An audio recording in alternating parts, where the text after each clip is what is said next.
It's a question that's haunted a lot of people for a long time. Who took the three women from a Springfield, Missouri home? It's a mystery that still doesn't have an answer, and it's one of the most frustrating things to think about. People call it the Springfield 3 mystery. It's about Suzanne Streeter, Stacy McCall, and Suzanne's mother, Sherrill Levitt. They vanished on June 7th, 1992, and nobody has seen them since. Let's go back to that night. It was Saturday, June 6th, 1992. Suzanne Streeter and Stacy McCall were both 19 years old. They had just graduated from Kickapoo High School. It was a big deal. They were excited. They went to a few graduation parties that night. Friends saw them. Everything seemed normal. Stacy had actually planned to spend the night at Suzanne's house. Suzanne lived with her mom, Sherrill Levitt. Sherrill was 47.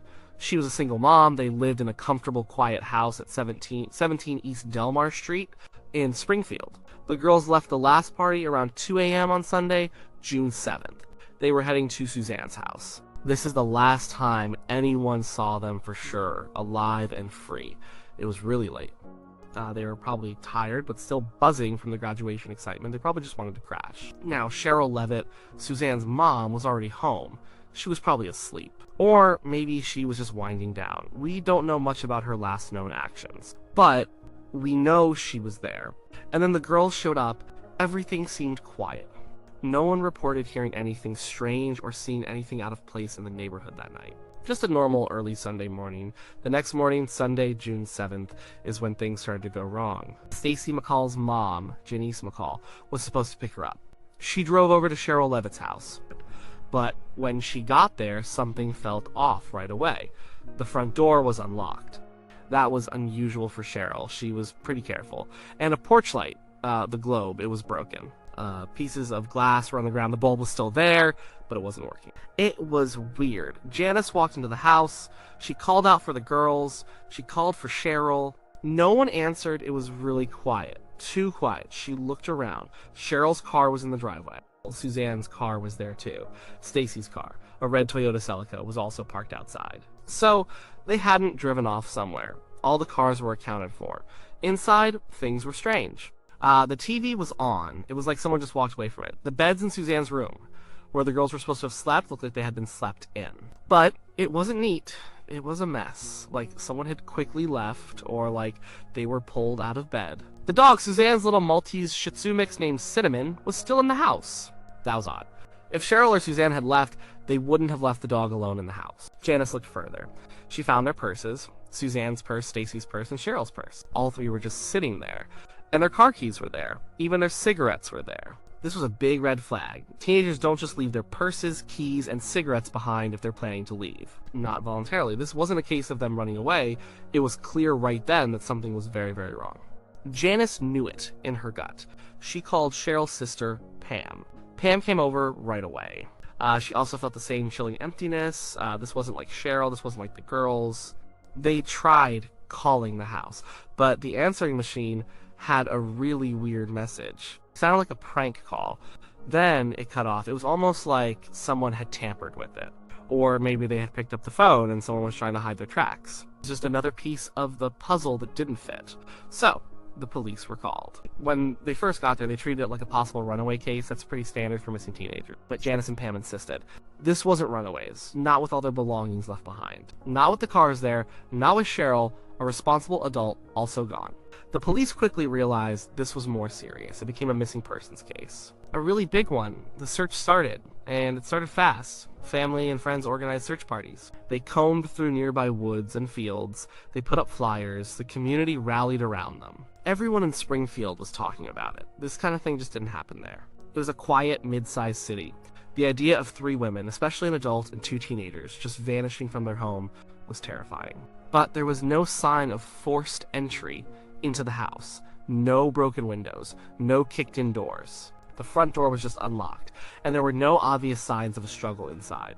No furniture overturned, no blood, no clear evidence that someone had fought back. This made it even more confusing. How could three people just disappear without a trace, without a struggle from their own home? Over the years, the lack of evidence has been the most frustrating part. The broken porch light, what did it mean? Was it broken during a struggle? Was it broken to make the house darker, easier to approach? We don't know. The dog, Cinnamon, being left behind, was the dog scared? Did it not bark? Or did it bark, and no one heard it, or cared? And that strange answering machine message. It was a male voice described as threatening, but it was garbled, cut off. What was that all about? Was it just a random prank call? Or was it connected to what happened? Police looked at everything. They talked to everyone. Friends, boyfriends, neighbors, family members. They tried to build a timeline. What happened from the time the girls left the party until Janice McCall found the empty house. It was a small window, only a few hours, and in those few hours, 3 lives changed forever. One of the first theories was maybe it was a robbery gone wrong, but nothing seemed to be missing from the house. No valuables were taken, but purses were still there. It didn't look like a typical robbery. And then why take the women? If it was just about things, they would have just taken the things. Another theory was that maybe it was someone they knew, someone who could get into the house without forcing their way in. Someone Sherrill might have opened the door for, or someone who knew the door was sometimes left unlocked. This is often the case in missing person incidents. It's usually someone familiar. But who? The investigation kept going. Over the decades, several men have been looked at very closely. 2 names come up the most: Robert Craig Cox and Larry DeWayne Hall. Robert Craig Cox. He was a local man. He had a history of trouble. He was a really violent guy. He was a suspect in other disappearances and murders. In 1992, around the time the women vanished, he was actually in jail in Texas for another crime. But he had been in Springfield, and he made some claims. He told people he knew what happened to the Springfield 3. He said they were buried under a bridge. Then he changed his story. He said he knew they were dead, but he wouldn't say where. He even said he would tell the police where the bodies were, but only after his mother died. Our police looked at Cox very seriously. They interviewed him. They gave him a polygraph test. He failed it. He had a really bad track record. He had been accused of kidnapping and killing a young woman in Florida. He had been in trouble in other states too. But here's the problem with Cox: his claims were inconsistent. He was known for making up stories, for bragging, and despite all the searching, the bodies were never found where he said they would be. He never gave up concrete information that led to any discovery. So, while he was a very strong person of interest, and definitely a bad guy, there was no solid evidence to directly link him to the disappearance of the Springfield 3. He remains a chilling figure in the story, but an unanswered one. Then there's Larry DeWayne Hall. He was another really disturbing individual. He was a serial abductor and killer. He had kidnapped and murdered young women in the Midwest. He spent a lot of time traveling. He was known for confessing to crimes, sometimes many crimes, and then recanting. He often couldn't tell the difference between his dreams, fantasies, and reality. Hall claimed he abducted the Springfield 3.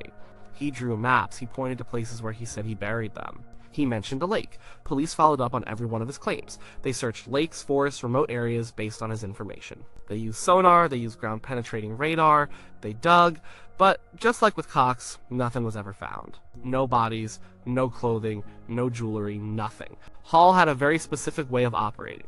He would often target young women, often near their homes or in remote areas. He would stalk them, and he would abduct them. His MO modus operandi, or method of operation, fit some aspects of the Springfield 3 case, like the idea of a quiet, unseen abduction. But his confessions were so unreliable. He was found guilty of abducting and killing other young women, so he was definitely a dangerous person. But proving his connection to the Springfield 3 without any physical evidence or bodies was impossible. It just added another layer of torment for the families. They would get a little bit of hope, then it would be dashed. There were other, less prominent theories too. Some people wondered if it was connected to drugs. Sherrill Levitt worked at a beauty college. There were rumors, but nothing substantial ever came out. No credible evidence. It mostly felt like speculation, a way for people to try and make sense of something so senseless. And then there's the whole idea of people closer to the girls. What about friends, boyfriends? Police interviewed them all. Early on, a lot of focus naturally falls on those closest to the victim, but no one was ever named as a credible suspect from their immediate circles. No one acted suspiciously enough or had any clear motive to be held responsible. It was thoroughly investigated and nothing stuck. The families have been relentless. Sherrill's sister, Pam, and Suzanne's mother, Sherrill, were gone. So Sherrill's sister, Pam, and Stacy's mom, Janice, became the most vocal advocates. They never gave up. They kept the story alive, they gave interviews, they organized events, they worked with law enforcement, they wanted answers, they still do. Every single year, the anniversary of the disappearance comes around, and it's a fresh wound. Over the years, the reward for information has grown. It's a lot of money now, I think over $80,000 at one point. That kind of money sometimes makes people talk, but in this case, it hasn't led to a break. It's truly baffling. The FBI got involved too. When local police hit walls, the FBI often steps in to offer resources and expertise. They looked at the case, they reviewed everything, they tried new angles, but even with their resources, the case remains cold. One of the reasons this case is so frustrating is the sheer lack of physical evidence. No bodies, no crime scene in the traditional sense because everything was so clean. No forced entry, no clear signs of a struggle. It's like they just walked out of the house and into thin air.